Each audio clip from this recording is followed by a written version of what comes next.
As Islam teaches, the month of Ramadan comes with lessons and experience to strengthen our relationship with God, guide us in our daily lives, and enable us to improve on our interpersonal relations with one another. It is a month that reinforces faith and encourages charitable acts such as helping the less privileged, showing empathy for those in pain, and acting generously towards family, friends, and neighbors. I have noted with deep appreciation that there are lots of organizations and philanthropies who reach out generously to those in need. We thank them immensely. This year, the month of Ramadan coincided with the outbreak or persistence of conflict in certain parts of the world. Like the pandemic, the Russia-Ukraine war, for example, continues to have a negative impact on the global economy. It is urgent, therefore, that we cherish and preserve the peace and stability we now enjoy, and pray for peace and a better world order.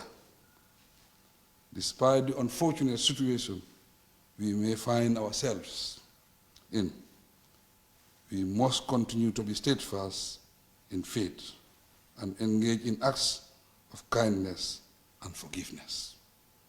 In this regard, I express gratitude to our religious leaders and preachers for untiringly preaching peace and love, as well as promoting kindredness and good neighborliness. It is a blessing that within the same period, we also witness other key religious and national events, such as Lent and Easter for the Christian community and the National Assembly elections. We are grateful that these events have come to pass peacefully. But we cannot afford to relent in doing all it takes to sustain the peace and stability in our country and maintain cordial relations with our neighbors. Fellow Gambians and residents of the Gambia, peace is priceless. The recent conflict in the Casamance region of Senegal displaced many families and communities. This has impacted gravely on communities in parts of Fonyi on Gambian territory. For example, schools have been disrupted, families separated, and property destroyed. As good neighbors with the Republic of Senegal, I am constantly in touch with my brother, President Macky Sall, to ensure that peace prevails in the region. We are one people in two nations, and through dialogue, a peaceful resolution can be forged to end the long-standing conflict in the area. As we celebrate Eid al-Fitr, let us take time to forgive, reconcile, and be merciful to one another. We need to exercise restraint and extend kind gestures to all, be they in politics or other walks of life, families or neighbors. Fellow Gambians and residents of the Gambia, I am sadly aware of the price hikes and the resulting challenges posed to families. In response, my government has taken steps to cut down on expenditure and subsidize the price of fuel to ease the hardship arising from the ever-increasing price of fuel on the world market. These are temporal government measures, so I call on all Gambians to engage in more sustainable strategies, including intensifying agriculture for local consumption.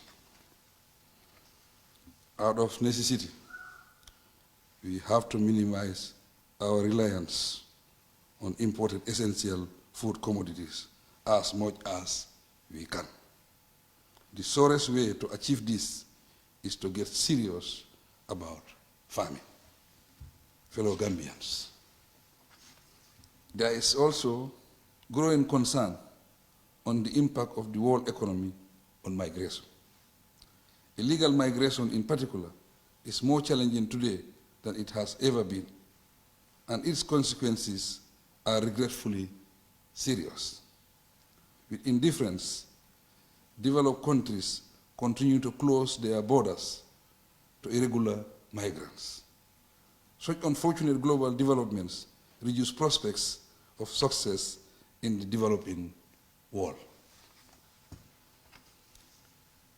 It is necessary, therefore, to accept that although we cannot stop illegal migration completely, we must look inward for alternatives and opportunities to make life at home better. Here in the Gambia, COVID poses a serious threat to the tourism sector. For this reason, it is time we revisit our strategies and options to sustain livelihoods. We are blessed with natural resources. For example, we have the land, the sea, and a youthful population to exploit. This makes it feasible to tap the numerous opportunities that exist in agriculture, fisheries, and other enterprises to boost our economy. Instead of relying solely on external assistance, it is obligatory for us to take charge of our welfare and fend for ourselves. Fellow Gambians and residents of the Gambia, many people travel to spend the Eid holiday with their families and loved ones. Recently, there has been a series of unfortunate and deadly accidents.